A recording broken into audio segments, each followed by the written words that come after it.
Disaster 1. The case of the vanishing bread. The kitchen smelled like smoke and sunrise, which usually means good things in dawn-born houses. Aunt Brina was already there, fussing over the oven with her sleeves rolled high, glow flickering in sharp gold lines as she peered at the trays. They should have been full, 6 fat, golden loaves puffed proud, steam curling from their cracks like they were sighing in happiness. Instead, the trays sat bare, polished so much I could see my nose in them. Only crumbs. Uncle Vedran was at the table with his usual morning tea, boots still damp from the river.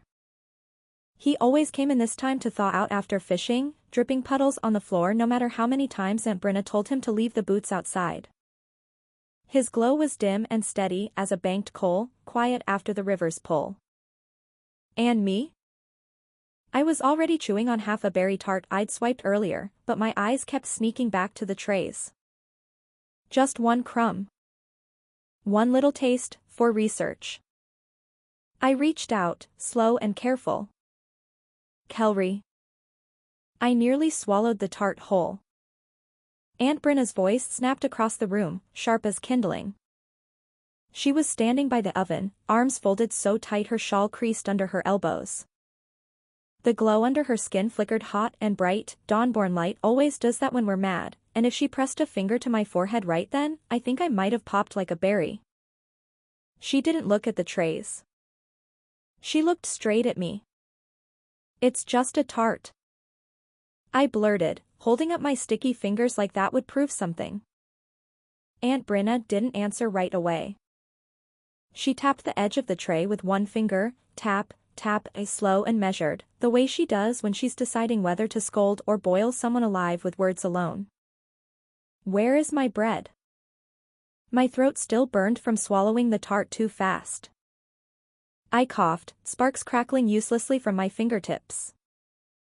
That happens when I'm nervous, my glow fizzles out in little flashes, never when I want it to. I shook my hands like that would fling the embarrassment away. It didn't. I didn't touch it. I yelped, throwing my hands up like she was about to search me for smuggled bread. If I ate 6 loaves, I'd be waddling like the neighbor's grasker. I slapped my stomach hard enough to sting. Look. Flat. No bread belly. Uncle Vedran's mug wobbled in his hand. His shoulders shook like reeds in the wind as he tried not to laugh. Flat, eh? Maybe. But those cheeks, his mouth twitched. Better check if you're hiding a loaf or 2 in there. I puffed them out right away. These are dawn-born cheeks. Important cheeks. If they look like bread rolls, that's nature's problem, not mine. His mouth twitched harder, and his glow brightened a notch, which is how you can tell he was about to enjoy himself. Aunt Brina did not look like she planned to enjoy anything ever again. She tapped her finger on the empty tray again, tap tap tap, sharp enough that my own glow jittered in time with it. I pulled 6 loaves out of that oven last night. And now. Gone. Where did they go? Her eyes narrowed on me. You were the one sniffing around the kitchen after supper. I twisted my fingers together so tightly sparks crackled between them. It wasn't me. Her brows pulled down, her glow sharpening into lines along her jaw. Then who else could it be? I gasped so loudly I nearly swallowed my tongue. My arms flew wide, almost knocking the crumb brush off the counter. Thieves. Invisible bread thieves. I jabbed a finger at the window where the early sun poured across the sill. A grasker blinked back at me, unimpressed, its honk muffled like it was chewing grass. Aunt Brina's lips pressed into a line so thin it nearly disappeared. Next you'll say the graskers carried it off. Graskers. Of course she'd bring them up. Everyone knows those big, honking nuisances will eat anything if you turn your back long enough, including your shoelaces. Or, I hunched low and lowered my voice for effect. Sparks fizzing from my fingertips, the bread grew legs. Imagine the pitter-patter. Little crusty feet sneaking across the yard. Uncle Vedran nearly lost his tea. His shoulders shook, glow flickering brighter as he tried not to laugh. I crossed my arms and stuck my tongue against my teeth so I wouldn't grin back. Fine. Let them laugh. Aunt Brenna clattered trays, muttering about wasted flour, while Uncle Vedran leaned back, the steam from his tea fogging his nose. A couple of hours later, the house had gone quieter. Aunt Brenna was outside hanging laundry, and Uncle Vedran had stretched out on his chair, snoring like a saw through wood. That left me alone with the kitchen, the crumbs, and the case.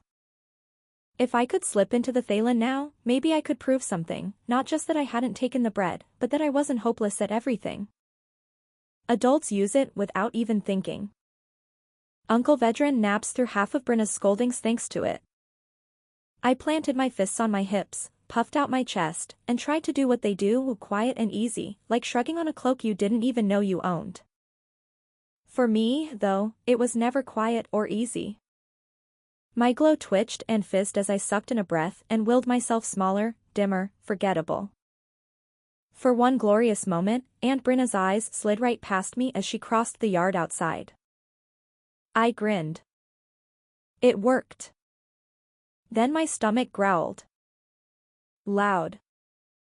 Aunt Brenna stopped at the window, her glow dimmer now, softer at the edges. She raised one brow. Nice try, Kelri. From his chair, Uncle Vedran snorted awake, blinking blearily. He scrubbed a hand over his face, squinting at me like I dragged him out of the river. Was that your belly or a storm rolling in? He mumbled.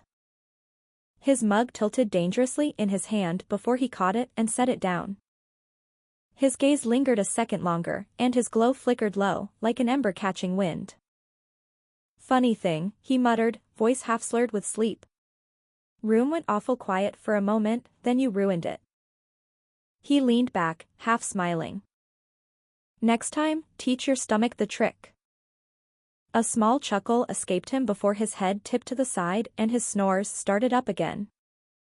My cheeks burned, my glow sputtered out, and I wished the Thalen came with a button to shut your belly up. The bread might have vanished, but my dignity? That was the real thief. Aunt Brenna's voice carried faintly through the open window, fussing at the laundry line about wasted flour and lazy hands. I swear even the laundry flapped straighter when she scolded it. From his chair, Uncle Vedran cracked one eye open, curiosity tugging at him like a fish on a line. He squinted at the crumbs, then at the window, then back at the crumbs. Maybe your sneaky mouth left tracks. Yes. I said, snapping my fingers and producing exactly one unhelpful spark. Tracks outside. I bolted for the door and skidded to a stop on the threshold because a dawn-born kitchen has rules, and the first one is wipe your feet going out and in, because glow and dirt do not mix. I wiped. Twice. Then I marched into the yard with what I hoped looked like authority. Our yard isn't fancy, but it's ours. There's a little herb strip that Aunt Brenna can boss around with a look. She's Groveborn on her mother's side, she says it doesn't count, but the rosemary listens to her, and a clothesline that always sags even when there's nothing on it, and a fence with 3 missing slats because Uncle Vedran is getting to it. The morning light lay across everything like it had been spilled out of a bucket. I crouched by the window where a thief would most likely slither in if they were a thief who respected windows. The dirt there was flat and dry and rude about it. No tracks. Not even a grasker toe. I checked under the sill. Inside the ivy. Behind the water barrel. I checked the water barrel itself by sticking my whole head over the edge and staring down so hard my eyes watered. I leaned so far my nose almost touched the water. In my head I could hear Aunt Brenna's voice already. Kelri, do not fall in. She always assumed I was about to. I'm investigating, I told the barrel firmly, just in case it doubted me. My voice echoed back out of the water and made me sound important. I liked it. By then, Aunt Brenna had finished with the laundry and gone back inside. I could feel her presence even without looking, like the whole house stood straighter once she was in it. I circled the yard twice and found exactly 4 interesting things: a shiny spoon, mine now, a feather, Grasker, a worm, Wiggly, and a perfect tail swoop mark under the fence gap Uncle Vedran has been fixing for about a year now. The mark looked fresh, like something low and clever had slipped through, whiskers tickling the dirt. I touched the groove with one finger and felt my glow fizz in agreement. A clue. I straightened, brushing dirt off my hands, trying to look the way real investigators do when they uncover something important. If I'd had a cloak, I'd have swished it. If I'd had a chalkstone, I'd have scratched CLUE across it in giant letters. Instead, I pointed dramatically at the fence gap. There. Proof. I announced to the yard, the oven, and whoever else was listening. The oven hummed skeptically.